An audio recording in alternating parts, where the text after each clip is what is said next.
என்னுடைய பெயர் மதியமுதம் சுகந்தினி. வலிந்து காணாமல் ஆக்கப்பட்டோர் உறவினர்களின் அமைப்பு வடக்கு கிழக்கு.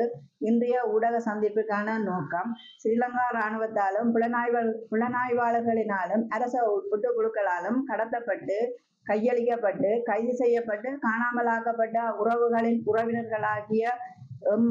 உறவினர்களால் தொடர்ச்சியாக சர்வதேச நீதி விசாரணையை வலியுறுத்தி பல போராட்டங்கள் முன்னெடுக்கப்பட்டு வரும் நிலையில் ஆகஸ்ட் மாதம் 30ஆம் தேதி சர்வதேச காணாமலாக்கப்பட்டோர் தினத்தன்று வடக்கு கிழக்கு தழுவிய அனைத்து மாவட்டங்களிலும் ஸ்ரீலங்காவின் குற்றமிழக்கப்பட்ட அனைத்து தரப்பினரையும் சர்வதேச குற்றவியல் நீதிமன்றத்தில் நிறுத்தி எமக்கான நீதியை பெற்றுத் தரும்படி சர்வதேசத்தை வலியுறுத்தும் முகமாக அனைத்து மாவட்டங்களிலும் போராட்டம் முன்னெடுக்கப்பட இருப்பதால் அனைத்து தரப்பினரையும் எமது போராட்டத்திற்கு கலந்து எமக்கு வலு சேர்க்குமாறு அன்புரிமையோடு வேண்டி நிற்கிறோம். நன்றி.